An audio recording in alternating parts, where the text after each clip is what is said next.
ইরানের ১৪তম নতুন প্রেসিডেন্ট হিসেবে নির্বাচিত হয়েছেন সংস্কারপন্থী মাসুদ পেজেশকিয়ান। দ্বিতীয় দফায় অনুষ্ঠিত ভোটে কট্টরপন্থী সাইদ জালিলিকে হারিয়েছেন তিনি। মাসুদ পেজেশকিয়ান সংস্কারপন্থী হলেও অন্যদিকে ৫৮ বছর বয়সী সাইদ জালিলি পশ্চিমা বিরোধী অবস্থানে অনড় ছিলেন নির্বাচনে। তিনি কট্টরপন্থী সমর্থকদের যথেষ্ট সমর্থন ধরে রেখেছিলেন শেষ পর্যন্ত। অন্যান্য রক্ষণশীল নেতাদের কাছ থেকেও সমর্থন পেয়েছিলেন তিনি। তবে শত জল্পনা কল্পনা শেষে ইরানের নতুন প্রেসিডেন্ট নির্বাচিত হয়েছে মাসুদ পেজেশকিয়ান। দেশটির স্বরাষ্ট্র মন্ত্রণালয় বলছে ৩ কোটির বেশি ভোট গণনা হয়েছে। এর মধ্যে মাসুদ পেজেশকিয়ান ১,৬০,০০,০০০ বেশি ভোট পেয়ে বিজয় নির্বাচিত হয়েছে। আর সাইদ জালিলি পেয়েছেন ১,৩০,০০,০০০ বেশি ভোট, যা নির্বাচিত হওয়ার জন্য যথেষ্ট ছিল না।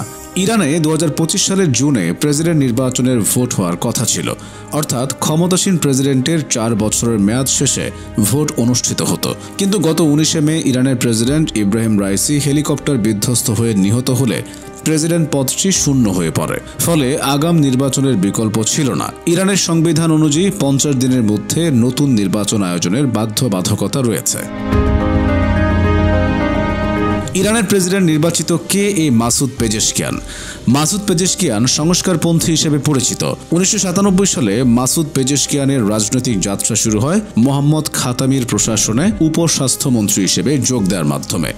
৪ বছর পর তিনি স্বাস্থ্যমন্ত্রী নিযুক্ত হন। ২০০১ থেকে ২০০৫ সাল পর্যন্ত এই দায়িত্ব পালন করেন তিনি এবং ২০১৬ থেকে ২০২০ সাল পর্যন্ত পার্লামেন্টের প্রথম ডেপুটি স্পিকার হিসেবেও দায়িত্ব পালন করেন। ১৯৮০ থেকে ১৯৮৮ সাল পর্যন্ত ইরান ইরাক যুদ্ধের সময় সম্মুখ সারিতে থেকে সেবা প্রদান করেছেন পেজেশকিয়ান, যেখানে তিনি মেডিকেল টিম পাঠানো এবং একজন যোদ্ধা ও ডাক্তার হিসেবে কাজ করেছেন। ১৯৫৪ সালের ২৯শে সেপ্টেম্বর জন্ম নেওয়া সাবেক এ স্বাস্থ্যমন্ত্রী ৬৯ বছর বয়সী মাসুদ পেজেশকিয়ান একজন স্বনামধন্য হৃদরোগ বিষয়ক সার্জন। তিনি তাবরিজ ইউনিভার্সিটি অফ মেডিকেল সায়েন্সের সাবেক প্রধান ছিলেন। এটি ইরানের উত্তরাঞ্চলের অন্যতম প্রধান মেডিকেল প্রতিষ্ঠান।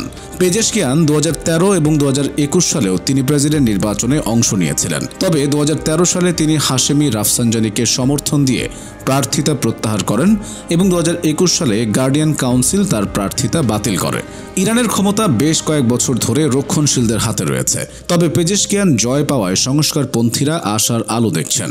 মাসুদ পেজেশকিয়ান বরাবরই ইরানের সংস্কারের পক্ষে। একাধিকবার দেশটির সমালোচনা করেছেন তিনি। ইরানের কুখ্যাত নৈতিকতা পুলিশের সমালোচনাও করেছিলেন তিনি। ইরানে বিক্ষোভকারীদের সাথে যেভাবে আচরণ করা হয়েছিল তারও সমালোচনা করেছিলেন তিনি।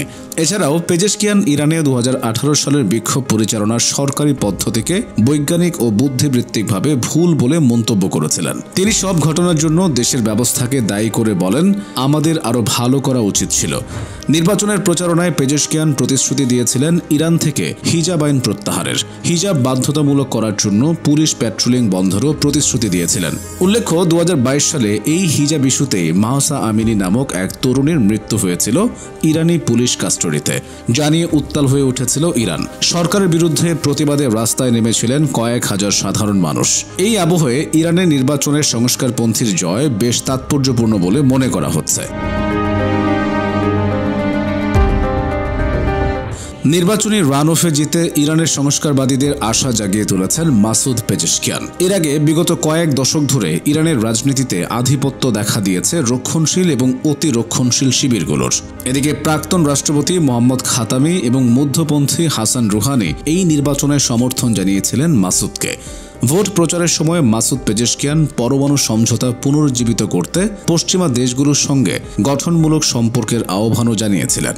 এখন দেখার বিষয়, কট্টরপন্থী দ্বারা চালিত দেশটিতে কতটুকু সংস্কার আনতে পারেন তিনি। ইরানের সর্বশেষ সংস্কারপন্থী প্রেসিডেন্ট মোহাম্মদ খাতামি এক প্রকার সরাসরি পেজেশকিয়ানের প্রশংসা করেই বলে ফেলেছেন, মাসুদ পেজেশকিয়ান সৎ, ন্যায়পরায়ণ এবং যত্নশীল মানুষ।